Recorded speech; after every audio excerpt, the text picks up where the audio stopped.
금식할 때 너희는 외식하는 자들과 같이 슬픈 기색을 보이지 말라. 그들은 금식하는 것을 사람에게 보이려고 얼굴을 흉하게 하느니라. 내가 진실로 너희에게 이르노니 그들은 자기 상을 이미 받았느니라. 너는 금식할 때 머리에 기름을 바르고 얼굴을 씻으라. 이는 금식하는 자로 사람에게 보이지 않고 오직 은밀한 중에 계신 내 아버지께 보이게 하려 함이라.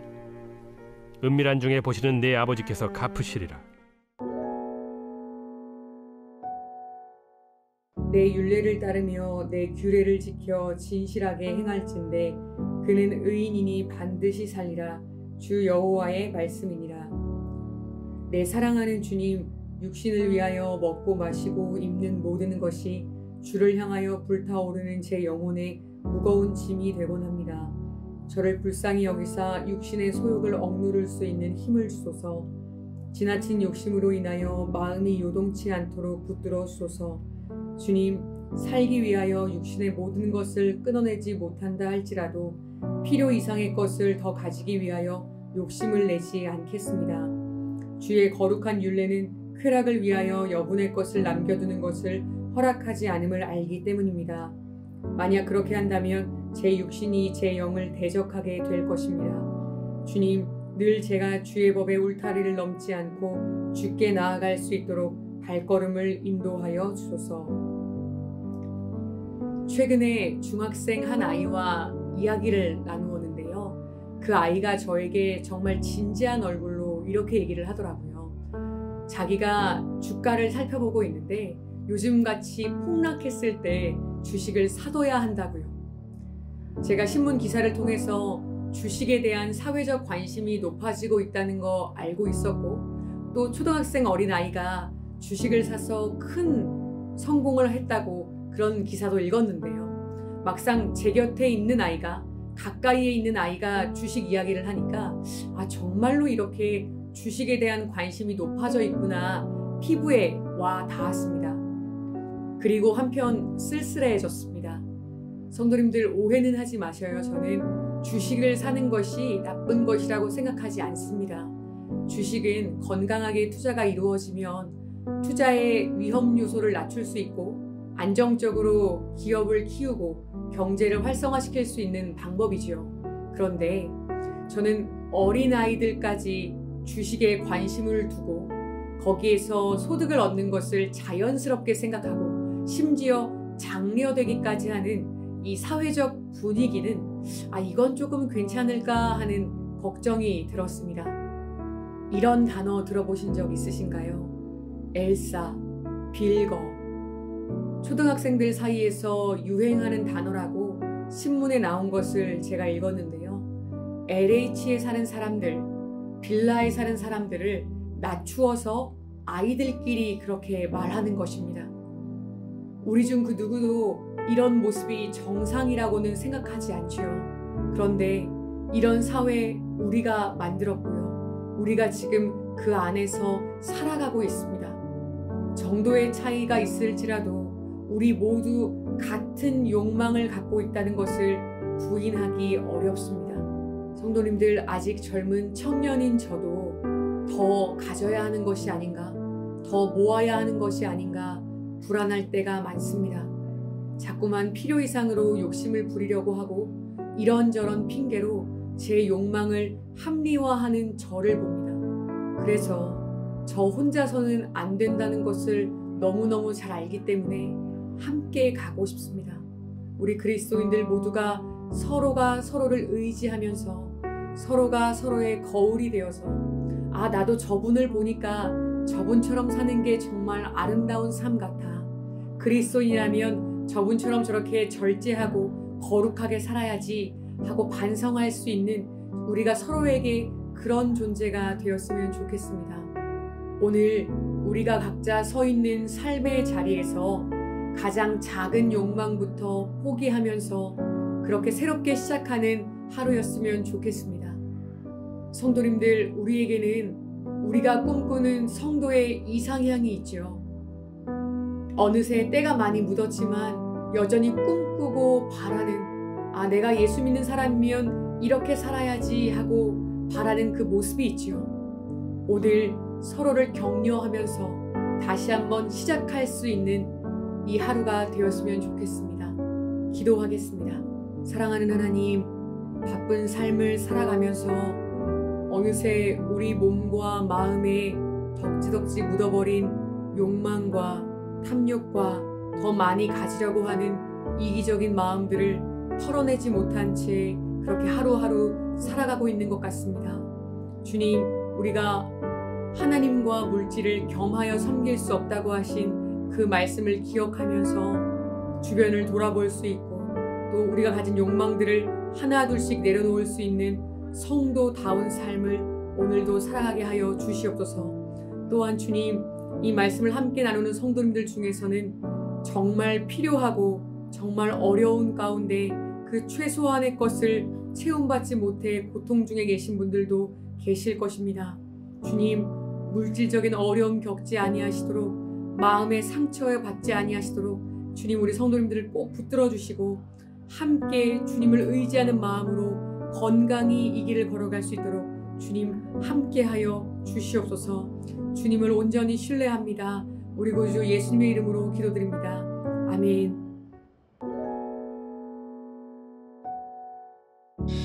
그리스도께서 이미 육체의 고난을 받으셨으니 너희도 같은 마음으로 갑옷을 삼으라. 이는 육체의 고난을 받은 자는 죄를 그쳤음이니. 베드로전서 4장 1절 말씀입니다. 내 사랑하는 주님, 저는 이 고난으로부터 벗어날 수 없어 하루하루 근심에 눌려 지쳐가고 있습니다. 부디 저를 불쌍히 여겨주소서. 주께서 저를 도와주지 않으시면, 제 상황을 돌이켜주지 않으시면 제가 어찌 주께로 나아갈 수 있겠습니까? 저는 주님 앞에 잠잠할 수 없는 비천한 자이며 거친 길을 걷는 광인일 뿐입니다. 주여, 나를 구원하여 주소서. 이 고난을 통하여 겸손을 배우고 주께 영광을 돌리게 하소서. 주님이 함께해 주시지 않으시면 가난하고 비천한 제가 무엇을 하고 또 어디로 갈 수 있겠습니까? 나의 주님이시여, 어떠한 고난도 두려워하지 않고 인내할 수 있도록 도와주소서. 우리는 교회에서 흔히 고난이 유익이라는 말을 듣습니다. 그러나 고난이 다 축복이 아니고 고난이 다 유익이 아니더라는 것입니다. 고난이라고 다 같은 고난이 아니기 때문이죠.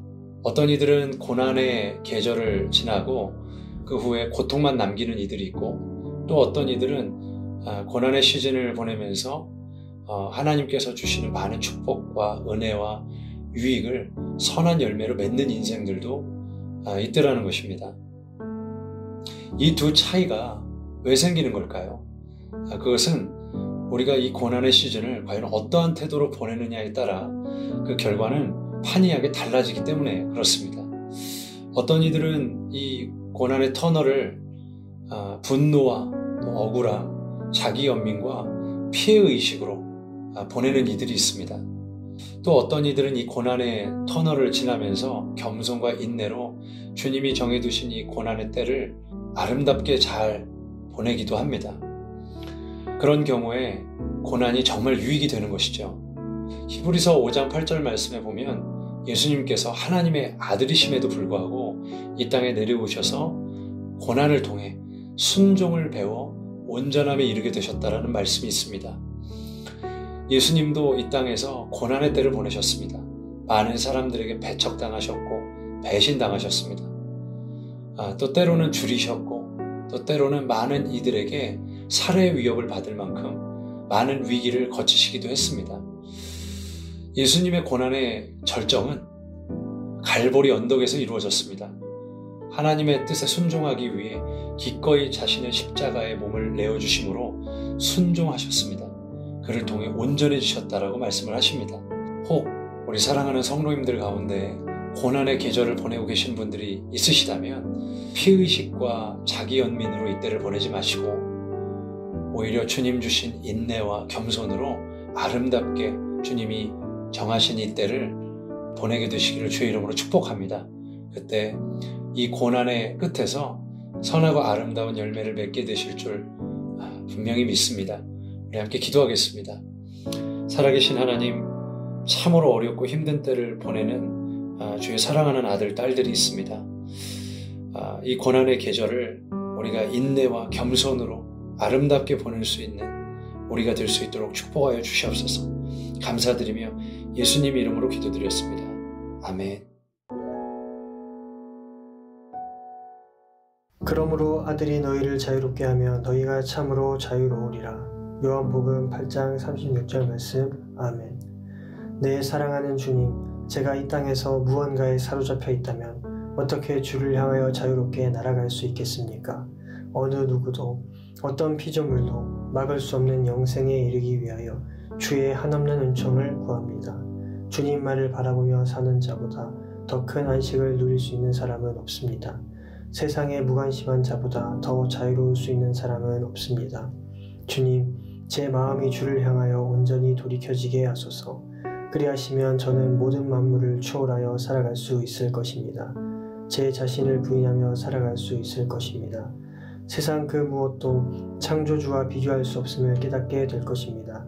그러나 제가 피조물로부터 자유하지 못하다면 거룩하신 주님과 결코 동행할 수 없다는 것을 잘 압니다. 주님, 부디 저를 묶고 있는 모든 것으로부터 해방시켜 주소서. 요즘은 자유를 갈구하고 또 지금 우리가 살아가는 이 시대는 항상 자유를 보장을 받고 또 자유라고 하는 권리를 쟁취하는 것을 너무나 중요하게 여기는 사회 가운데 살아가고 있습니다.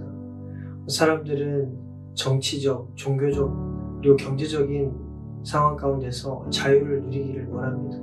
인간은 누구나 자유로운 존재이기 때문에 자유를 갈구하고 자유를 만끽하기를 원하는 것이죠. 사람들은 높은 사회적 경제적 지위를 누리고 많은 것들을 소유하고 자신의 욕망과 자신의 욕구를 충족시키면 참된 자유를 누릴 수 있을 것이라고 생각하고 참된 행복을 소유할 수 있을 것이라고 생각합니다. 그러나 사람은 영혼이 있고 영적인 존재로 태어났기 때문에 우리는 죄의 문제에서 해방이 되어야만 우리는 우리의 영혼이 온전한 자유를 누릴 수가 있게 됩니다. 오늘 그리스도를 본받아 책을 보면 세상에 무관심한 자보다 더 자유로울 수 있는 사람은 없다라고 이야기를 해주고 있습니다. 여러분, 육체의 정욕, 안목의 정욕, 이생의 자랑, 이러한 것들을 쫓으며 살아가는 인생이 과연 행복한 인생일까요? 아니면 이것들로부터 자유로워지는 것이 참된 자유의 인생일까요? 우리가 세상으로부터 자유로워진다고 한다면 소유로부터, 재물로부터, 이 땅의 수많은 명예와 또 다른 세상의 것들로부터 자유로워진다고 한다면 우리는 온전히 주님 안에 거할 수가 있게 됩니다. 온전히 주님만을 소유할 수가 있게 됩니다. 온전히 주님만을 바라보고 주님께서 주시는 하늘의 위로와 기쁨과 위로와 안식을 누리게 된다라고 하는 것입니다. 참으로 역설적이게도 모든 것을 버릴 때 우리는 모든 것을 얻을 수가 있게 되는 것입니다. 정말 자유롭게 원하신다고 한다면 여러분들 마음 가운데 있는 죄악들을 던져버려 보십시오. 그러한 죄악으로부터 멀리 도망친다고 한다면 여러분들의 영혼은 우리 주님 안에서 순결한 주님의 옷을 입으며 참된 자유를 누릴 수 있게 될 것입니다. 그분 안에 온전한 기쁨과 참된 평안과 소망이 있음을 반드시 기억하시고 마귀의 괴계와 세상의 유혹과 시험과 환난에서 벗어나셔서 우리 주님이 주시는 참된 자유와 참된 안식을 누릴 수 있는 지혜로운 믿음의 자녀들 되시기를 예수님의 이름으로 축원합니다. 기도하겠습니다. 거룩하신 아버지 하나님, 우리는 육체의 정욕, 안목의 정욕, 이생의 자랑에 사로잡혀 세상을 사랑하고 세상으로부터 우리의 행복을 찾으려고 하고 있습니다. 세상에서 자유를 갈구하고 세상의 자유를 얻으면 정말 행복할 것 같았지만 그곳에는 공허함과 허무함과 좌절과 낭만뿐이었습니다. 그러나 우리가 세상으로부터 자유케 되고 죄로부터 해방됩니다. 우리 주님께서 주시는 참된 위로와 평안과 안식을 누리게 될 줄로 믿습니다. 우리가 예수님만 바라보고 예수님만 신뢰하고 예수님 안에 거할 수 있는 참된 제자가 되게 하여 주셨습니다. 우리 주님께서 우리를 위하여 예비해 놓으신 영원한 본향을 소유하며 주님과 늘 동행하며 살아갈 수 있는 믿음의 자녀들이 되게 하여 주시옵소서. 예수님의 이름으로 감사하며 간절히 기도합니다. 아멘.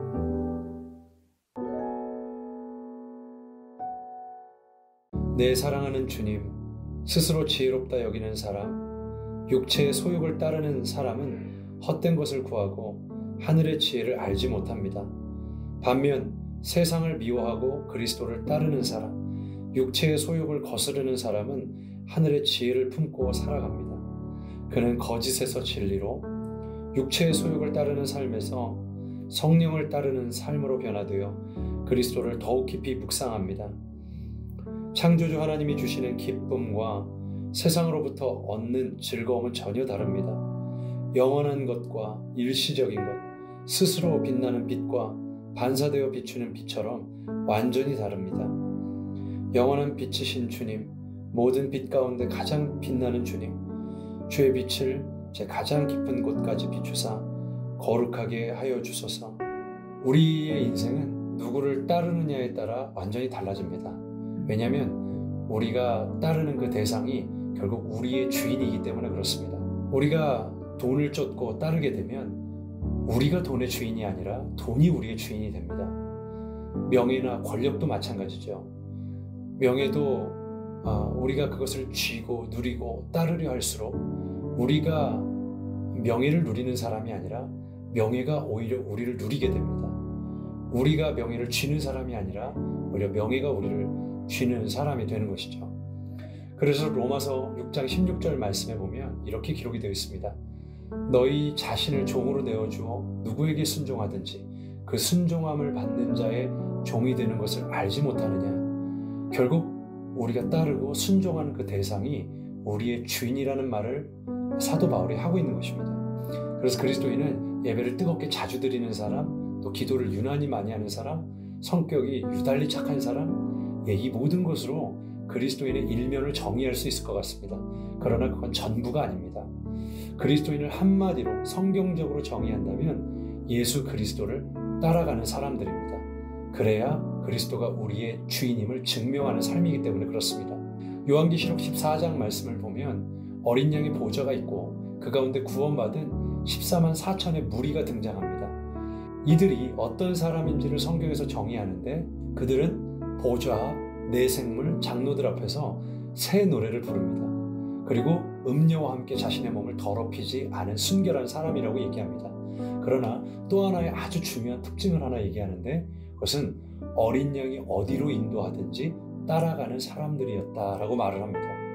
그러니까 결국 시온산, 그 구원의 산에 서는 14만 4천의 무리들이 어떠한 사람들이냐? 그들이 예수님만을 주인 삼고 주님이 가시는 그 길을 따라갔던 사람들이라는 것이죠.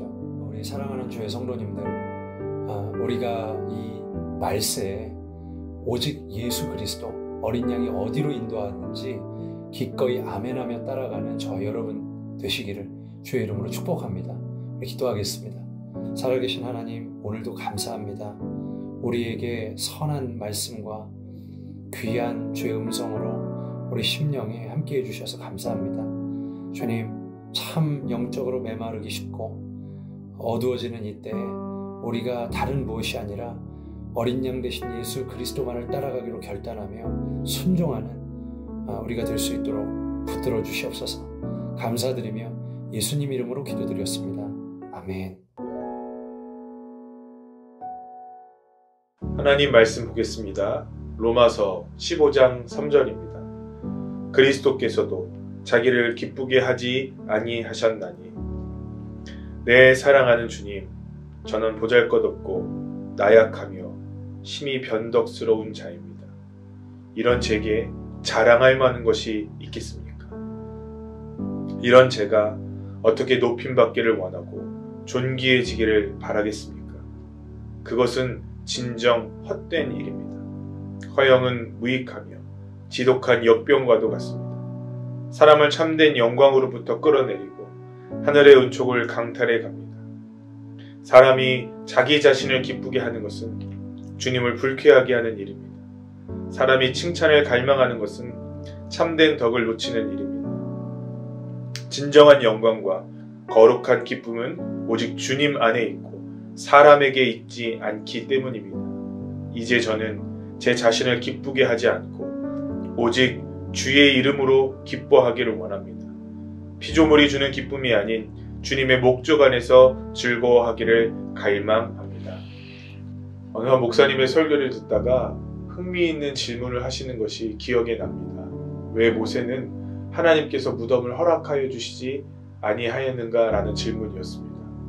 모세는 하나님을 위해 평생을 섬기며 살았던 사람입니다. 그런데 그에게 마지막에 참으로 초라한 죽음을 맞이하게 하셨습니다. 그 어느 누구도 모세의 무덤을 찾지 못하게 하신 것이지요. 진시황은 그의 마지막에 아주 화려한 무덤을 지었다고 합니다. 그리고 어떤 사람도 그 무덤을 들어가지 못하도록 많은 장치를 해 두었다고 하죠. 이집트에 있는 거대한 피라미드는 사람들의 죽음을 보여주는 것입니다. 그곳에서 그들은 영원히 찬양받길 원했고 영원히 영광받길 원했으며 그들이 살아생전했던 모든 업적들이 끝까지 대대손손 이어지기를 원했을지 모르겠습니다. 그래서 모세에게는 하나님께서 그 기회를 주시지 않은 것 아니겠습니까? 모세를 끝까지 하나님의 자리가 아니라 피조물의 자리로 두시기 위하여 주님께서 어쩌면 모세를 사랑하시는 가장 깊은 배려가 그의 죽음을 아무도 모르게 초라하게 만들어버린 것 아닐까 하는 것입니다. 여러분, 우리가 가장 영광스러울 때는 주님께 영광을 돌릴 때입니다. 우리가 가장 바보 같고 미련해 보일 때는 그분의 영광을 가로챌 때입니다. 우리의 위치가 어디에 있느냐에 따라서 우리가 아름다워 보이기도 하고 우리가 바보 같고 미련해 보이기도 하는 것 아니겠습니까? 우리가 어느 순간 주의 영광을 가로채며 살아가는 사람들일 수 있습니다. 하나님의 말씀이 아닌 다른 것을 우리의 기준 삼아 살아가는 우리의 삶이 가장 비참하고 미련한 것 아니겠습니까? 사랑하는 성도 여러분, 우리의 마음 가운데는 끊임없이 우상들이 생겨납니다. 오늘 여러분을 이끄는 우상이 무엇입니까? 저는 그 우상이 내려놓아지고 예수 그리스도께서 여러분의 주인 되어주시는 하루가 되기를 간절히 소망합니다. 그것이 가장 아름다운 것이고 그것이 가장 기쁜 것이기 때문에 그렇습니다. 오늘 우리가 자신을 기쁘게 할 것이 아니라 주님의 영광을 드러내고 주님을 불쾌하게 하는 모든 것들을 내려놓겠다고 결단하는 이 아침이 되기를 주님의 이름으로 축복합니다. 기도하겠습니다. 사랑과 은혜가 풍성하신 주님, 우리가 주님의 자리에 앉아있지 않게 하여 주시옵소서. 주님보다 높은 영광을 차지하지 않게 하여 주시옵소서. 겸손히 낮아져 주님만 바라보게 하여 주시옵소서. 모든 것 사랑이 많으신 예수 그리스도의 이름으로 기도했습니다. 아멘. 사랑하는 성도님들, 오늘 하루도 승리하십시오. 감사합니다.